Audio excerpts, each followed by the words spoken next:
Hi, I'm David, and we're on EV World News, and we're going to talk about green energy, the stock market, and of course, electric cars today. Today, I've got our founder and editor, Bill Moore, with us. How's it going, Bill? Hey, it's going fantastic. Beautiful day. Got to see the eclipse yesterday through my telescope back here, so it was really cool.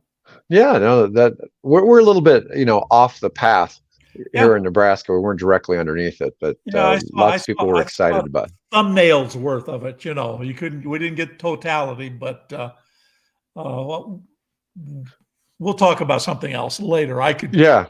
go Well, on anyways, forever on that. So let's start out. Let's talk a little bit about Tesla and robotaxi.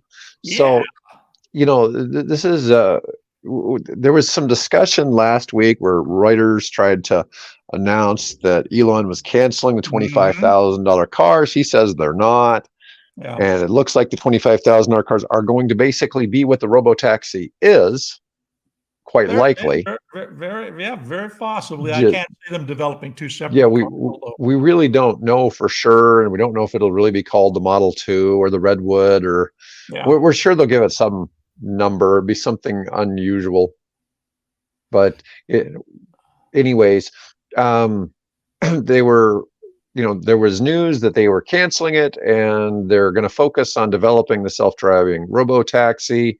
And a lot of people are coming out saying that robo-taxi may be bigger than everything Tesla's done up to this Mhm. point. Yep.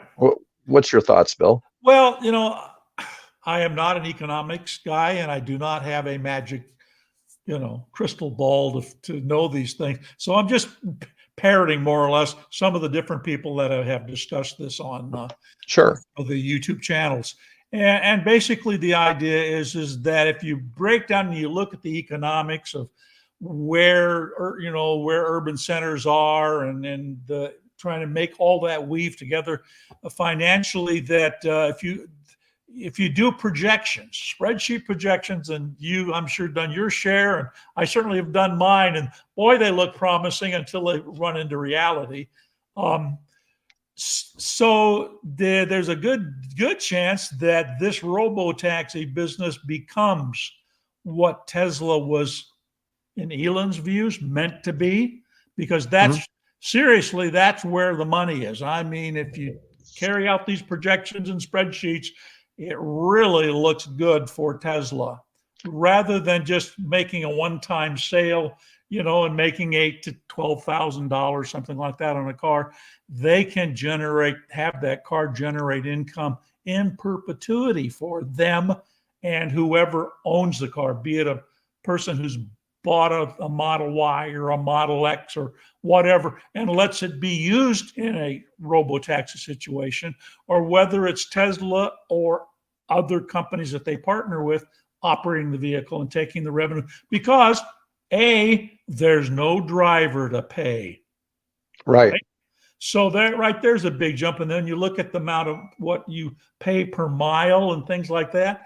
There's a huge opportunity to really gut the Uber style businesses, and Right. just take, and all that profit and whatever you need to maintain the vehicles and so on. But the numbers really look good. We're talking a car that would generate profits of over $100,000 a year for the owner, Wow, that's incredible. depending on how it's used, and over the lifetime of the vehicle, $800,000, as opposed to $8,000 to $12,000 a one-time sale of the car.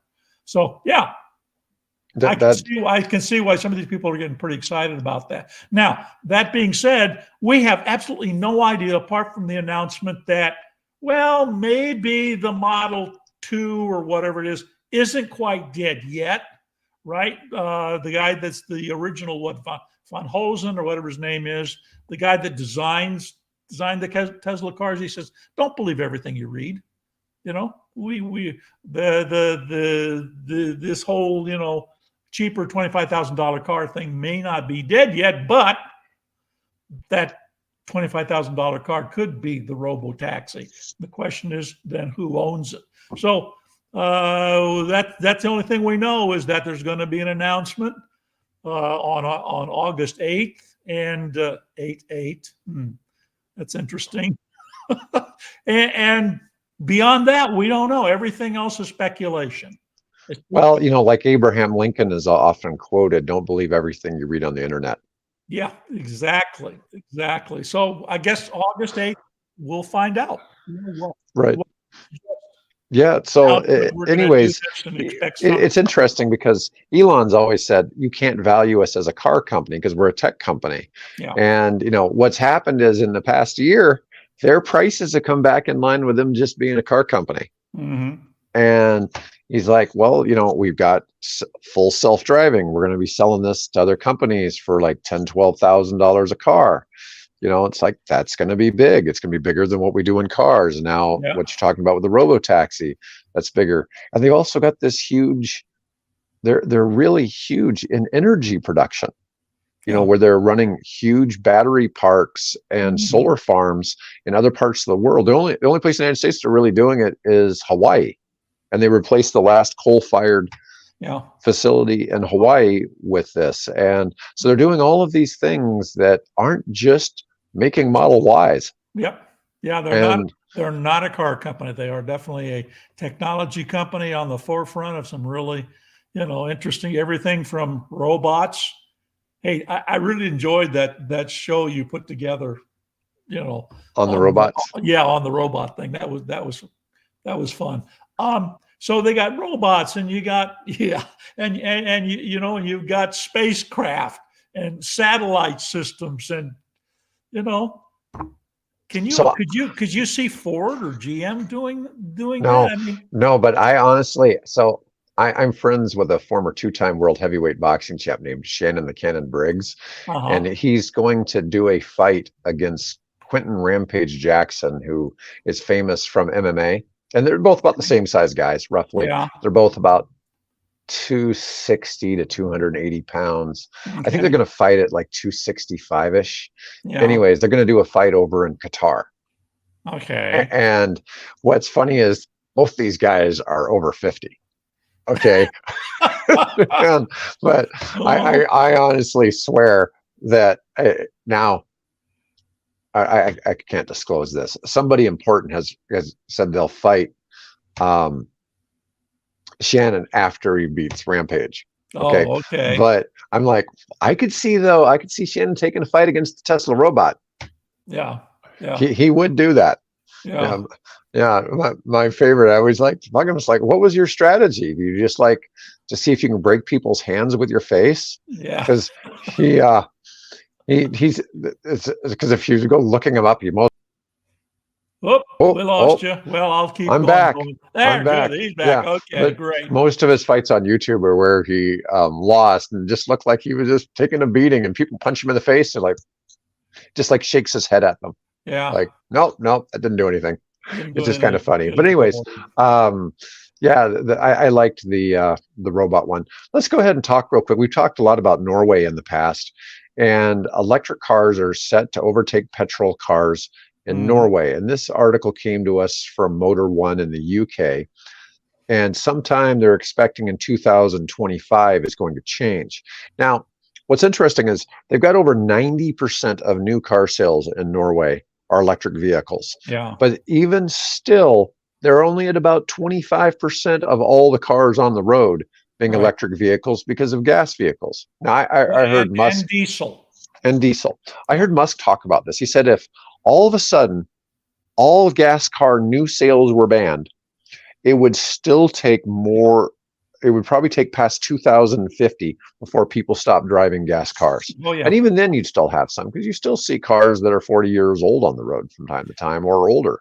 Well, if you remember one of the very first Star Trek movies where they were building the spaceships over here across the river in Iowa, the Enterprise, and so young Jim Kirk, what was he riding? He'd stolen somebody's car, somebody's Mustang or something, and was, this is what, 23rd, 25th century, something like that. Yeah. And this guy still got a Mustang running or whatever it was, muscle car. Right.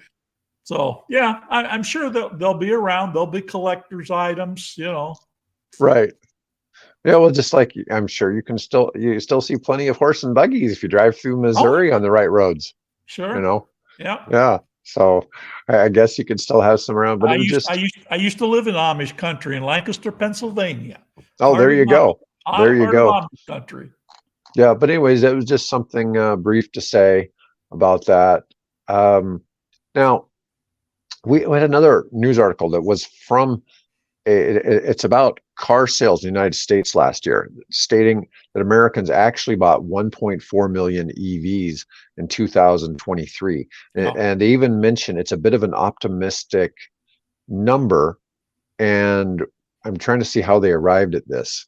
So most sources quote US EV sales for last year at 1.1 million versus the Right. 1.4.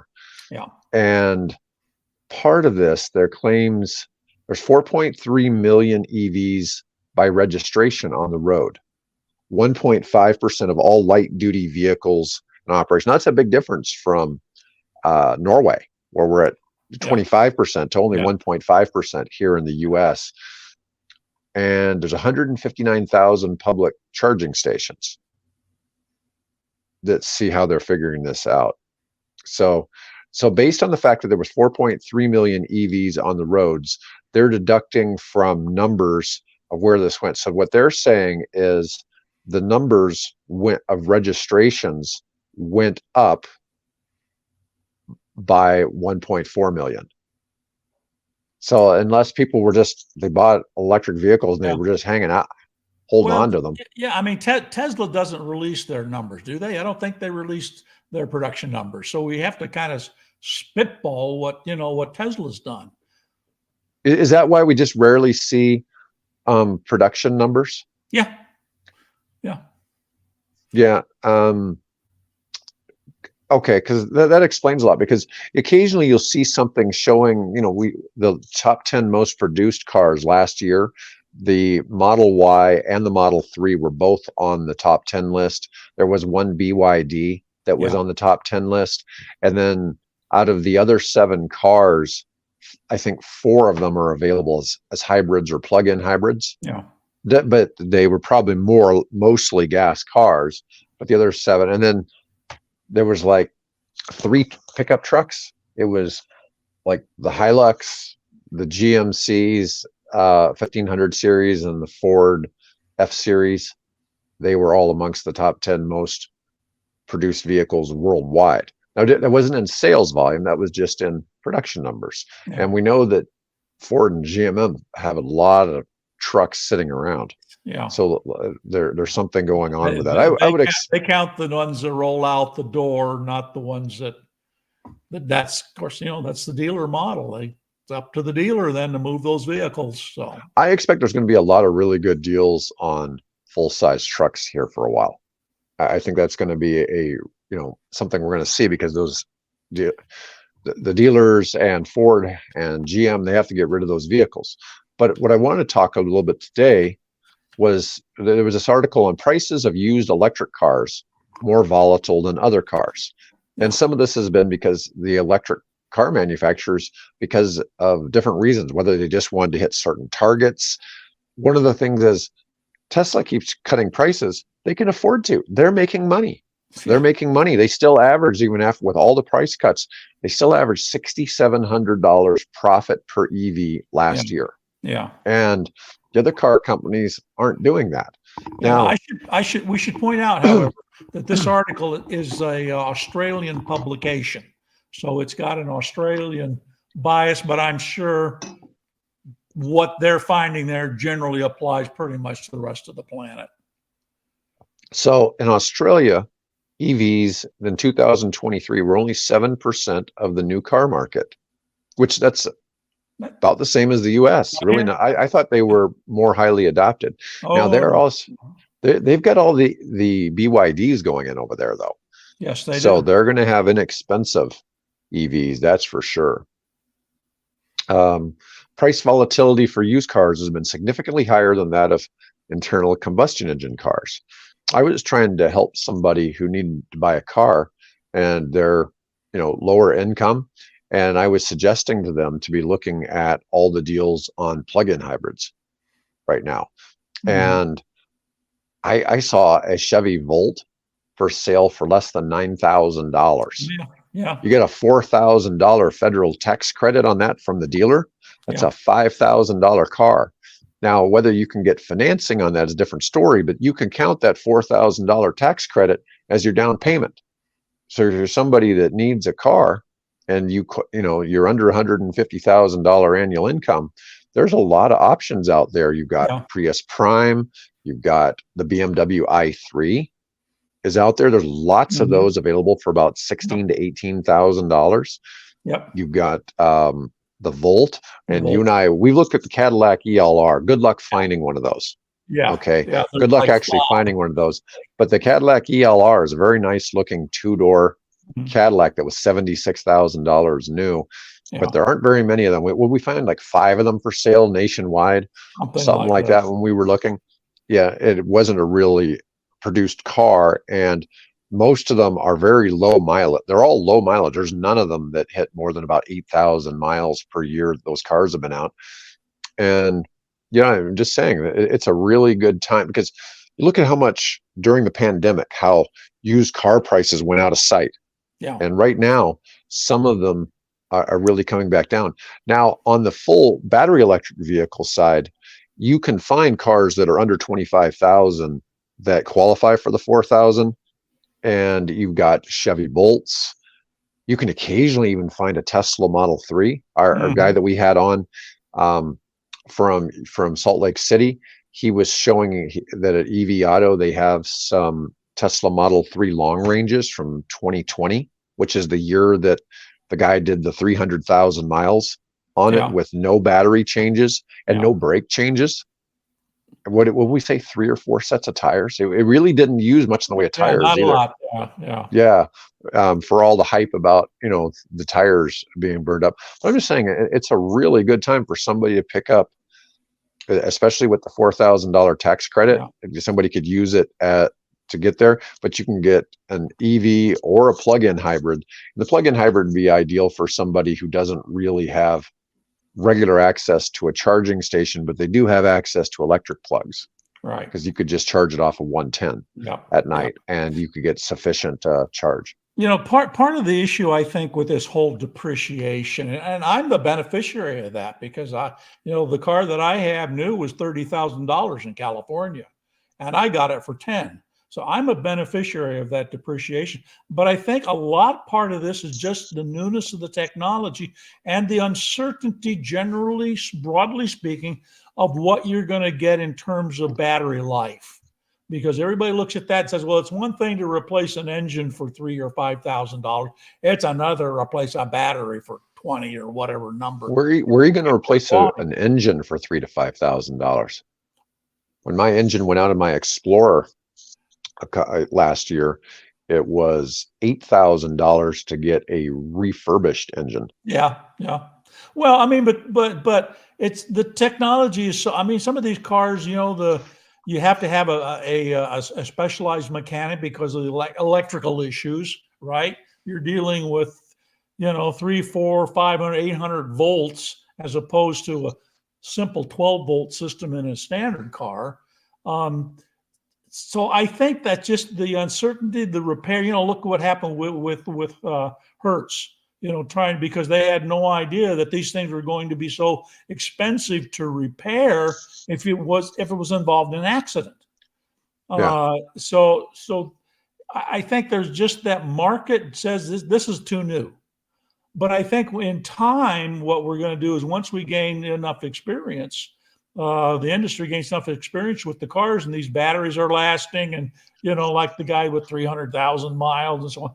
Once we start to see that, I think that's going to take a lot of that uncertainty out of it. It's just we've only how long have we been in this? 10 years? Seriously? right. As opposed to an industry that has been building cars for 120 years. We So, know. So we're in 2024, yep. and it seems like in 2014 there was a wave of plug-in hybrids came into the market. There was these Ford Fusion Energies. Hmm. There was the Cadillac ELR. The Chevy Volt hit the market.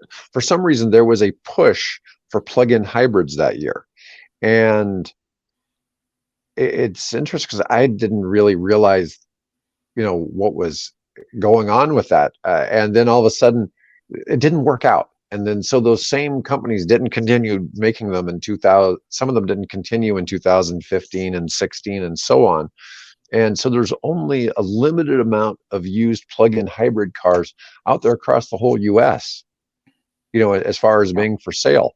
They're cheap if you can find them.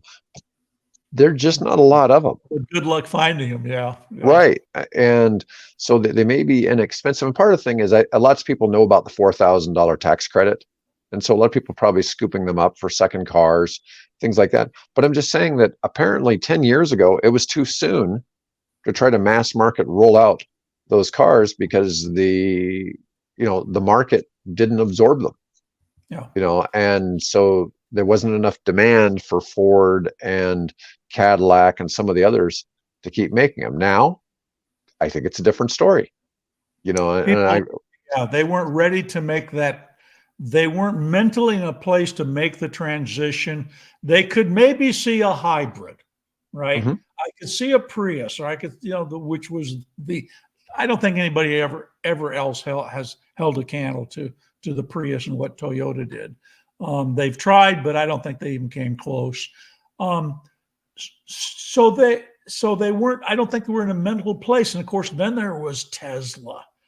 Mm-hmm. Wow, who wouldn't want one of those? So I think that sort of took the glow off of the plugins. Well, now of course people are starting to think more about. Well, I really need to think about transitioning, but I'm not quite ready yet for electric because I have all these perceived needs transportation wise, and they may be real. Maybe it's just I think I need it because who knows? I may want to travel to Yellowstone next year or whatever. So I think that's what the plugins represent, is that beginning shift of mindset and how we see what our transportation needs are and what's being offered out there. You still can't quite justify the all electric, but you know what?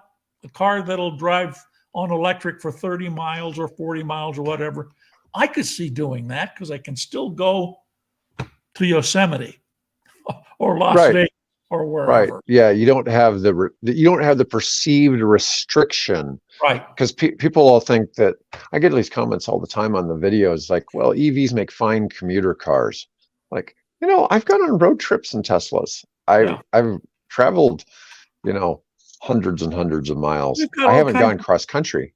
Yeah, we've got all kinds of people here in Nebraska. We have a University of Nebraska professor who regularly travels to the East Coast and the West Coast and the Texas Gulf Coast in his Tesla. Not a problem, So the more people there are like that set that example, people are going to say, well, I can do this. Because really, in all reality, 90% of your travel, I will bet, is under 40 miles a day.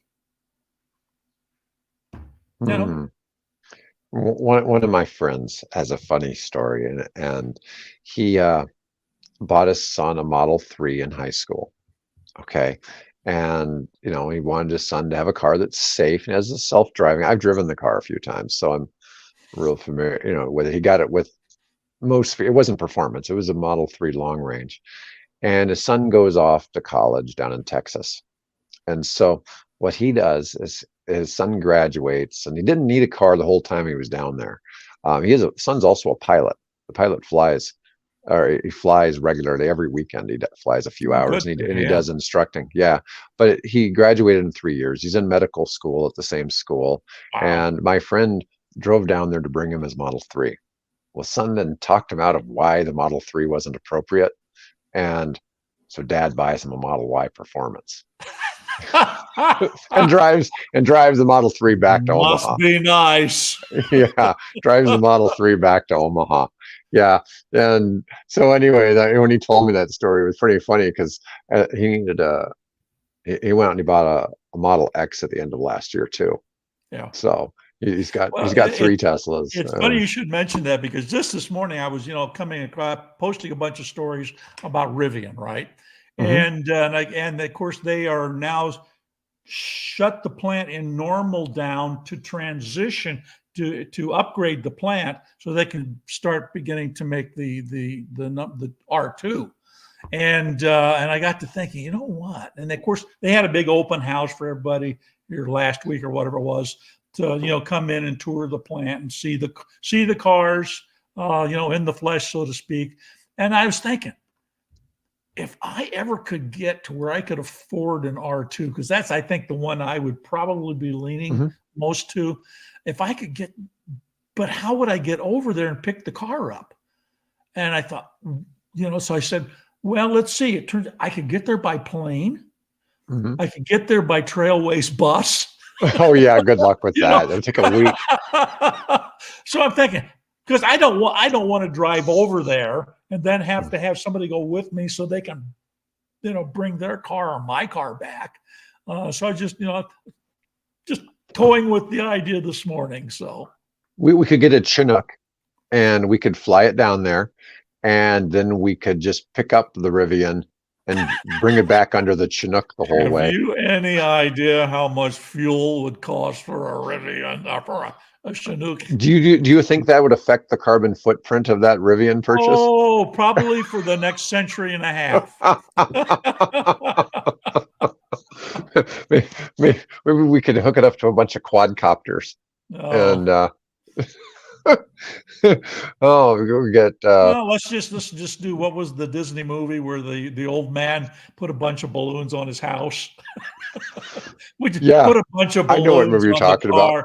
Right. Put a fan behind it, and push it west. Yeah. Well, you could do balloons, or you could get, you borrow an EVTOL from like Joby Aviation, but I bet it wouldn't pick up the Rivian. Probably. It might be a little heavy. You might need 4 of them. Yeah. Anyways, so our next story is about what happens if you never charge your plug-in hybrid. Bill, can you tell me what happens if you don't plug in your plug-in hybrid? Disaster, sheer disaster. The world implodes on you if you don't keep. Oh no, it just operates like a regular hybrid. But the interesting thing about that article and why I put it up there is because if you don't charge it, yes, it operates like a regular hybrid, but the actual fuel economy is worse than a regular hybrid. So it just makes sense. Take a nice, heavy, sturdy extension cord and plug it into that 110 outlet in your garage or, sitting outside of your house, and keep I can say this because we're not on public radio. Plug the damn thing in and use it as it was designed to be used, for crying out loud. So nothing will happen. The world will not implode, but you'll get a lot better fuel economy if you do. I think the problem with plug-in hybrids isn't so much people that own them themselves. Well, you might have people who are renters, but even then, unless they're in an apartment complex, they should have access to electricity somewhere. But it's people with fleet vehicles that seem to be mismatched, and they're not bothering because they can just pay for the gas with their company card, and they're just ignoring it. I've heard this song before. This was the same problem when the car companies were shoving the idea of flex fuel vehicles. Right, you can run it off of ethanol. The problem is that the people that the employees that were using the car never fueled them with ethanol. They were always fueled with gasoline. So it was just a total waste. Well, and the problem was you had to find the stations that had that. Well, yeah, that too. And they were, what were there here in Omaha? There was, there was like maybe less than half a dozen stations around that had it.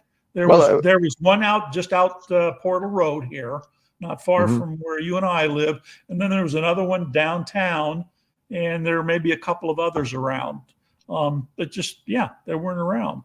One of my kids had a Mini Cooper, and at some point there was some issue with it, and they advised us to get non-ethanol, like premium fuel, and it was damn near like avgas, and there was only like 2 stations in all of Omaha that provided it. It was something crazy, like 102 octane, or It Yeah. was something bizarre, and it was more designed for racing. And he liked to drive that car too fast. I'm kind of Oh, glad I'm we got sure. rid of it. But that thing was really fun. I'm sure they're really fun as an EV, but they've not made them with more than 100-mile range, which still, once again, that kind of fits into that commuter car. But I think you do pay a premium price for getting a Mini for such a Hmm. small car, Yeah. but they are fun vehicles. Yeah. All right, let's talk about NASA. Let's see what we've got here. This is kind of an obnoxious web page because it's got something from a TV show called Animal Control all over in. Yeah, I'm Yeah, sorry that yeah, yeah. I can't help with the choice of the No, no. websites that tend to run some of these things. So, but there are other, just type in NASA lunar, lunar Yeah, cars, but and anyways, you'll find plenty of yeah. other. So they're going to make a lunar racer car that will Well, take that's the moon name. astronauts. Yeah, it's interesting. I guess it's supposed. Oh, here we go. It looks more like a dune buggy. Yeah. Let's Well, see. There we go. they picked three different companies. One of which I think is actually a company based out of Monaco, whose owner I've been personally acquainted with um, for 2 decades now, and that's their specialty is building these strange vehicles. I think that's it right there. Building these strange vehicles that go crazy places that and they're always electric, by the way, that go places, like Antarctica and, Well, on snow and mountain terrain and things like that. well, Um, this is the convertible model. yeah, that's the convertible model. Yeah. Yeah, and here's the more RV camper model. Yep. And then here is more the Armageddon movie style. That's your dune buggy model there. Yeah, yeah, Lunar dune that's buggy one we all model. want to be seen in. We want to be seen in this model here. Yep. Yeah, Yeah, the interesting thing too is that part of the requirement of these is they also have to be autonomous. So it has to not only get astronauts, lunar knots. What are we going to call them? yeah. Moon knots, whatever, No, they'd whatever still they be are. astronauts because they're. Get them from one point to another point, just like the old General Motors lunar rovers. Um, Mhm. but they want to also have them be dispatchable on an autonomous basis to carry freight and cargo and things like that. They don't seem designed to address bad weather like rain and No, snow. well, what do you call weather? Temperature swings from plus 200 to minus 200 degrees. I mean, Yeah, that's pretty damn tough right. weather. No, I get it. I get it. Okay, let's see here. And we want to talk a little bit about trucking changes in the USA. So, the Biden administration has passed some heavy duty vehicle regulations, and I haven't really looked at this. No, So, to be we're honest, going to I haven't. investigate this a little But bit together okay, here. Yep. And let's see what we've got going on here. On March 29th, the Biden administration announced the finalized air pollution standards for heavy duty vehicles as part of an effort to reduce pollution produced by the transportation sector. This is going to apply to heavy duty vocational vehicles such as freight trucks, garbage trucks, school buses, delivery trucks, and public utility vehicles for model years 2027, so that's 3 years from now, through 2032. The standards will avoid 1 billion tons of greenhouse gas emissions and provide 13 billion in annualized net benefits to society related to public health, the climate, and savings for truck owners and operators. Let's see. Dramatically reduce the toxic air pollution that directly impacts over 72 million Americans who live near truck freight routes. That's one of the things I like living in Nebraska. So for starters, we never have any smog because even if we did have a lot of pollution, it's so windy here, we get some of that nice farm fresh air. you would actually be surprised. Well, Uh, we get those Canadian fires and the can when Kansas is on fire. yeah, things like that. Yeah, exactly. But I had an opportunity years ago to climb one of the local water towers with permission of the city. And I got up there, and oh my God, there's this thin yellow haze all around me. Now that could have been that it was in the summertime, so it could have been that particular day. But yeah, I mean, it clears it out and blows it to Chicago or Kansas City or St. Louis eventually. But we have our share here because we sit just a few miles off of Interstate 80. Right. And that is a diesel truck thoroughfare between the Oh West yeah. Coast and the East Coast.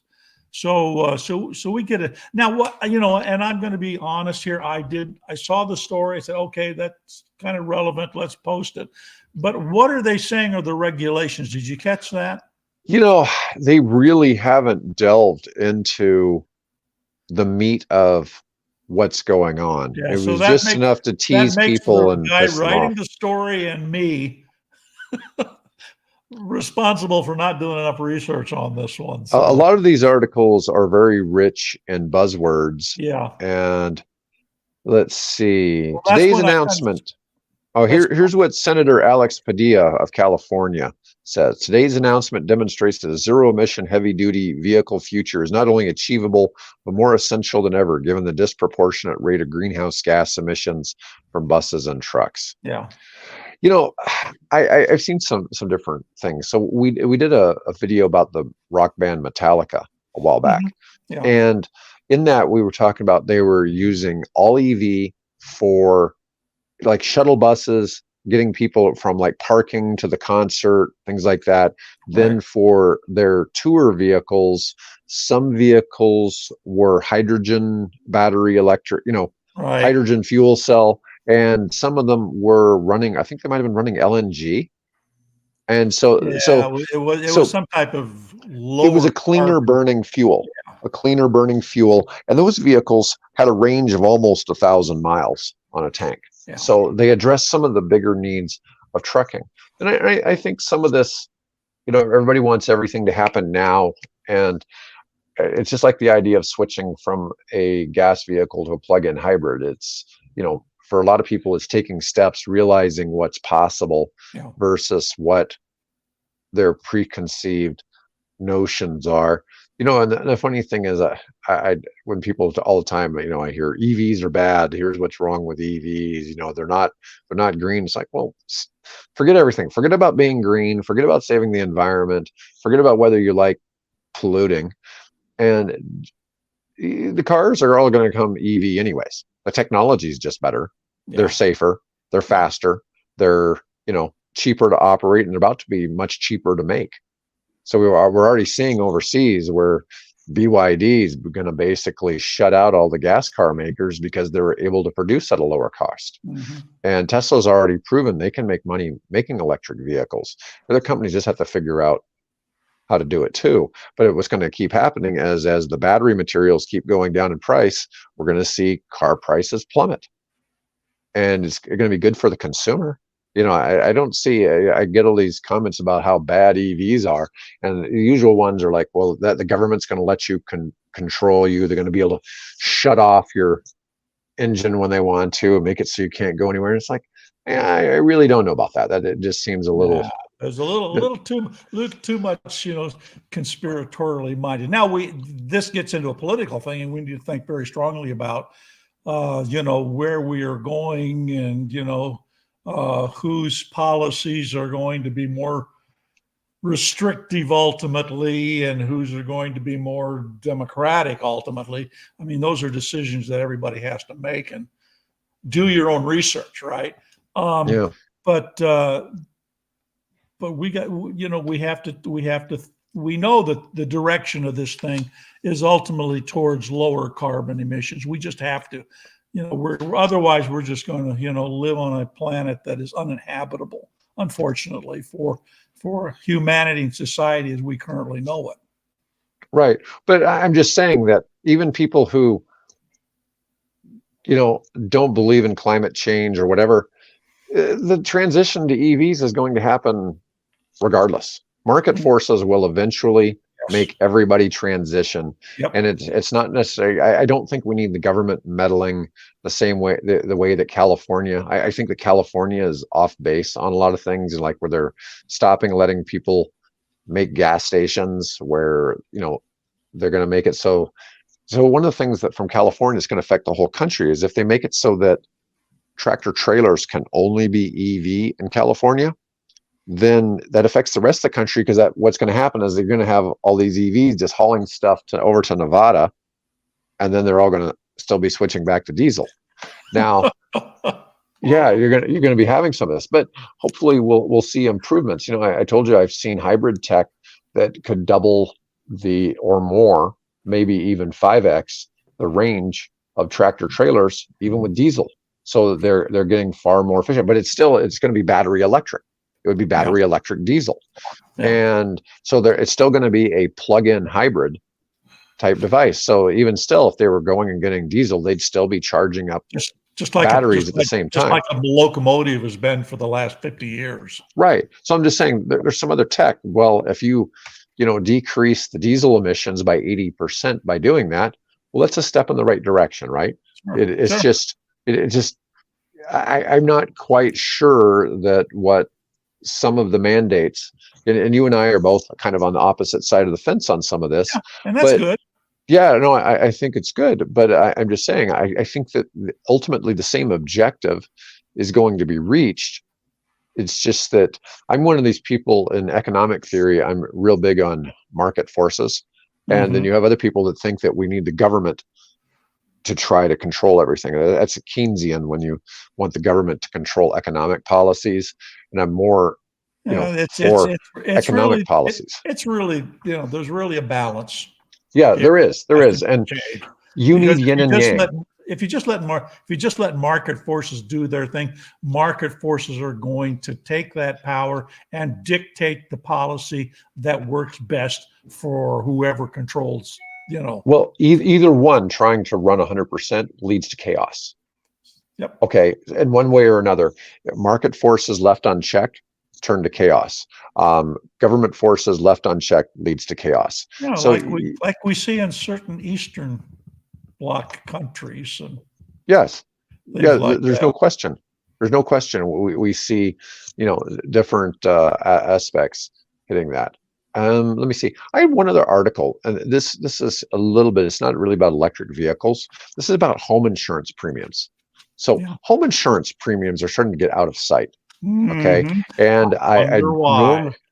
I'm not going to give any reasons as to why some of this is, but especially in a lot of your coastal cities, and Mhm. it's from difficulty being able to um, insure the homes at all, but home premiums keep going up now.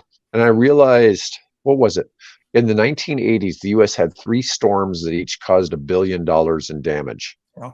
Okay, each year, three storms per year. And since 2010, that number went from 3 to 13 per year. And in 2023, the U.S. Mhm. experienced $28 billion Mhm. weather events. Now, there's a couple things. For starters, um, costs of construction have gone up. Okay, so there's some reasoning to some of this, but some of it is there's just more. There's a mix of more severe weather. There's also a more places where there can be Exactly. Building severe where weather, they used to not not build. want to build, and now, well, I want to be by the ocean. It's Ocean, so yeah. beautiful and tranquil. And yeah, well, I can understand that. You just have to get used to king tides and, melting glaciers, raising Yeah. sea level. I mean, some hurricanes. Did you know? I don't know. You're a relatively newcomer to Nebraska in that sense. Mhm. Did you know that we had a $1 billion weather disaster here in Nebraska a few years ago? Yeah, and this article I'm looking at even talks about the Yeah. roofing disaster where it was $1 billion. Well, and that And wasn't even roofing here. This had to do with all the flooding that we had that spring. oh yeah, where Wiped out bridges, and some of those are still under construction. yeah, when you couldn't go down I-29 Yeah. south for, yeah, no, I remember that, because you'd Yeah. have to take 75 and then If you got over on the 29, some of the exits, you look at the exits, and the exits are underwater. Underwater, yeah, underwater. You Yeah, could take a motorboat out. You could ride a motorboat down I-29. yeah. And Yeah, then a year later, a lot of those flooding lakes were still there. It's like the yeah, ground was so saturated, it just never went away. And that was pretty crazy. We had record snows in the Dakotas, yeah. and then And freeze. and freeze, and then all of a sudden the weather warmed up and it rained all at Yep. the same time, and we had all of the flooding. The Elkhorn River Right. was flooding, the Platte River was flooding, the Missouri was flooding. Yeah, that was really quite an unusual So incident we're to not think about so having floods here. we're not isolated from events that we tend to think. Well, it's California, it's Florida, and the Carolinas. They're the one. No, we get that stuff here too. No, it's just interesting to see that this was actually from one of my real estate investing articles, and they were just talking about how much they keep going up. Although, to be fair, in most places in the country, the rates are going up about 6 to 7% a year, which probably is more similar to actual inflation. If we, you know, food inflation has been just Mhm. crazy for the last 4 years. If you factored food and fuel into the inflation rate, it probably would be closer to what this is for home insurance. But still, it's expensive to think about how much home insurance keeps going up and up. Well, there's an article I saw where there's a company in Florida that is now building homes using, typical homes are, two before girders and, not girders, but, trusses and that type of thing. And in Florida, of course, they'll use concrete block and things. Right. But these guys are using steel I-beams Hmm. to build the trusses for the homes and things because they want homes. If you're going to build a home, make it as Lasts stormproof as forever. you possibly can and last forever. Yeah, Well, another popular building technology that's come out is 3D printing concrete. yeah, And that it's crazy to see. These machines are enormous, enormous, and going they, back and yep, forth, but it's actually using concrete to yep. build out the walls, and it's an interesting change in designs. Anyways, that was all I Okay. had for today, Bill. I Well, that's think that was plenty. We've kept every hopefully. Well, we had the people that watched us live here. Thank you very much, and we hope we informed as well as amused entertained. you. I hope people enjoy our sense of humor. We're not Yes, trying, yes, yeah, and our banter, because my friend over here on my right is on the right, and his friend is over here on the left. there you go. Yeah, I've actually had some funny conversations and comments. I go, I'm probably not as far to the left as you think I am.